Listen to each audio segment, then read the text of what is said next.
اور کیا کہا اس نے؟ اے شب کے پاس بانو، اے آسماں کے تارو، تابندہ قوم ساری گردوں نشی تمہاری. جو تاروں سے مخاطب ہو کر کہہ رہا تھا، اے رات کے محافظوں، یعنی رات کا پہرا دینے والے سپاہیوں، اے آسمان کے تاروں، تمہاری ساری قوم جو آسمان میں بسی ہے وہ تابناک اور درخشاں قوم ہے، یعنی ترقی یافتہ چمکتی ہوئی قوم ہے، یعنی آپ کا مستقبل بھی روشن ہے. پھر آگے کہتے ہیں، چھیڑو سرود ایسا جاگ اٹھیں سونے والے، رہبر ہے قافلوں کی تابے جبی تمہاری. علامہ رحمۃ اللہ علیہ شعر میں کہتے ہیں، اے آسمان کے تارو، ایسا نغمہ، ایسا گیت گانا شروع کرو جس سے زمین پر غفلت کی نیند سونے والے لوگ جاگ جائیں. یعنی یہ فرشتے کی زبان سے، کہ فرشتہ جو آواز دے کر بول رہا ہے، وہ تمہارے چمکتے ماتھے، تابے جبی،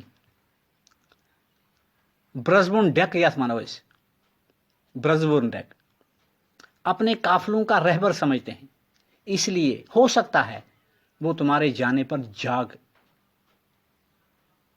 جائیں گے، تمہارے گانے پر جاگ جائیں گے. سوری، یہاں جانے لکھا گیا ہے، ایرر ہے، اس کو ٹھیک کر دینا. آگے کہتے ہیں،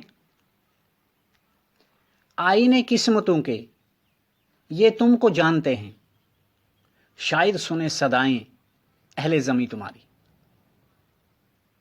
اے رات کے محبسوں، تاروں سے مخاطب ہے، تاروں، تمہیں زمین پر رہنے والے اپنی قسمتوں کے آئینے سمجھتے ہیں. کیوں کہ انسان اپنی قسمت کو تاروں کی گردش سے منسوب کرتے ہیں. جیسے میں نے آپ کے سامنے دو یہاں نقشے ہیں، ایک ہے ہاروسکوپ، دوسرا ہے حروف ابجد. لوگ اکثر کہتے ہیں کہ میری قسمت میں کیا لکھا ہے. دائیں سائڈ جو ہے یہ کنڈلی ہے. پنڈت کے پاس جاتے ہیں تو وہ یہ کنڈلی بناتا ہے، اس پہ یہ لکھتا ہے چاند کس کھانے میں ہے، سورج کس کھانے میں ہے، کون سا کھانا کیا ہے، کون سا کھانا کیا ہے. تو آپ کے آنے والے وقت میں یا آپ کی قسمت میں ایسا ویسا لکھا ہے. تو دوسری طرف مولوی صاحب حروف ابجد جو دیے ہوئے ہیں، ان کی جو قیمتیں ہیں، الف کی 1، بے کی 2، تے کی اسی طرح یہ قیمتیں لکھی ہوئی ہیں، وہ ان قیمتوں کو جمع کر کے کوئی جاتا ہے، دیکھو جی میری قسمت میں کیا ہے، میری قسمت کے ستارے کیا کہتے ہیں، یعنی اپنی قسمت کو ستاروں سے منسوب کرتا ہے. جیسے شعر میں ہے، آئینے قسمتوں کے یہ تم کو جانتے ہیں، یعنی یہ دنیا والے جو ہیں یہ اپنی قسمتوں کے آئینے تمہیں ہی جانتے ہیں کہ میری قسمت کا ستارہ کہاں ہے کہاں نہیں ہے. تو یہ اسی طرح یہ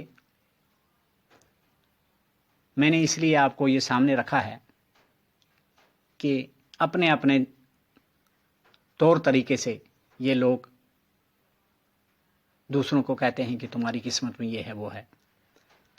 تو جب آئینے قسمتوں کے یہ تم کو جانتے ہیں تو شاید سنے صدائیں اہل زمیں تمہاری، کہ اگر یہ آپ کو اہل قسمت جانتے ہیں، کیونکہ انسان اپنی قسمت کو تاروں کی گردش سے منسوب کرتے ہیں.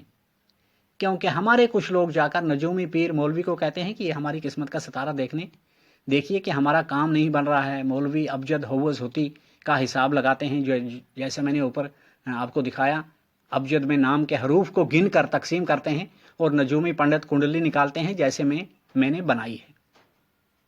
اس لیے اقبال رحمۃ اللہ علیہ کہہ رہے ہیں کہ آئینے قسمتوں کے لہٰذا لوگ یہ تمہاری آواز سن کر شاید عمل کریں اور وہ جاگ جائیں غفلت کی نیند سے۔ آگے کہتے ہیں رخصت ہوئی خاموشی تاروں بری فضا سے، وسعت تھی آسماں کی معمور اس نوا سے۔ اسی دوران یہ خاموشی جو ہے فرشتے کی آواز سن کر، یعنی علامہ اقبال فرماتے ہیں کہ فرشتے کی آواز سن کر تاروں بری فضا سے خاموشی ختم ہو گئی اور آسمان کی وسعت یعنی پورے آسمان پر یہ آواز سنائی دینے لگی۔ آواز کیا تھی؟ حسن ازل سے پیدا تاروں کی دل بری میں، جس طرح عکس گل ہو شبنم کی آرسی میں۔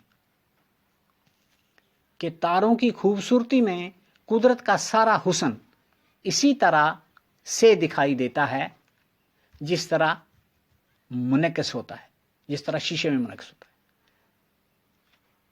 جس طرح پھول کی خوبصورتی شبنم میں منعکس ہوتی ہے،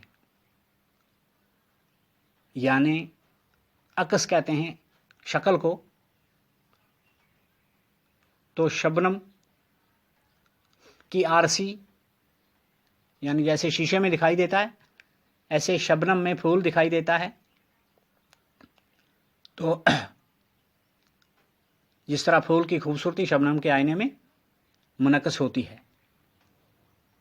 آگے کہتے ہیں آئینے نو سے ڈرنا، طرز کہن پہ اڑنا، منزل یہی کٹھن ہے قوموں کی زندگی میں۔ تاروں نے آگے سے جواب دیا کہ قوموں کی زندگی میں سب سے مشکل اور دشوار بات یہی ہے کہ وہ نئے قوانین اور تبدیلیوں سے ڈرتے ہیں۔ آئین نو ہو گئے نئے، طرز کہن ہو گئے گھسے پٹے پرانے رسم و رواج۔ ڈرتے ہیں، قوانین اور تبدیلیوں سے ڈرتے ہیں، اور اپنے باپ داداؤں کے گھسے پٹے رواج، پرانی روایتوں اور طور طریقوں پر اڑے رہتے ہیں۔ یہی وجہ ہے کہ قوموں میں مشکلیں آتی ہیں۔ یہ کاروان ہستی تیز گام ایسا، قومیں کچل گئی ہیں جس کی روا روی میں، کہ زندگی کا قافلہ اتنا تیز رفتار ہے کہ جو قومیں پرانی رسموں کو پکڑ کر بیٹھی رہیں گی وہ اس قافلے کی تیز رفتاری نے رند اور کچل دی،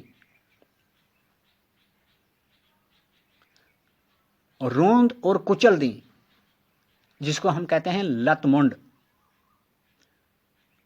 اور روند دی، یعنی جو قومیں غفلت کی نیند سوتی رہیں، جنہوں نے وقت کے ساتھ اپنے آپ کو نہیں جوڑا، وہ قومیں مٹ گئیں، برباد ہو گئیں۔ آگے لکھتے ہیں آنکھوں سے ہیں ہماری غائب ہزاروں انجم، داخل ہیں لیکن وہ بھی اپنی برادری میں۔ کہ ہزاروں تارے ایسے بھی ہیں جنہیں آنکھیں دیکھ نہیں سکتی ہیں، لیکن وہ تاروں کی برادری میں شامل ہیں، یعنی چھوٹے بڑے سب ایک مٹھی میں اتفاق میں ہیں۔ ایک عمر میں نہ سمجھے اس کو زمین والے، جو بات پا گئے ہم تھوڑی سی زندگی میں۔ تارے کہتے ہیں کہ تاروں نے فرشتے کی آواز کے جواب میں کہا کہ دنیا کے سارے نظام آپسی کشش سے توازن میں بھی ہیں اور قائم و دائم بھی۔ یہ اس بات کو زمین والے کبھی نہ سمجھے کہ ہم تھوڑی سی زندگی میں وہ سبق سیکھ گئے، یعنی تاروں نے کہا کہ ہم میں اتفاق ہے، مطلب ہمیں تاروں کی زندگی سے اتفاق کا سبق سیکھنا چاہیے کہ آپسی اتفاق جیسے تاروں میں اتفاق ہے۔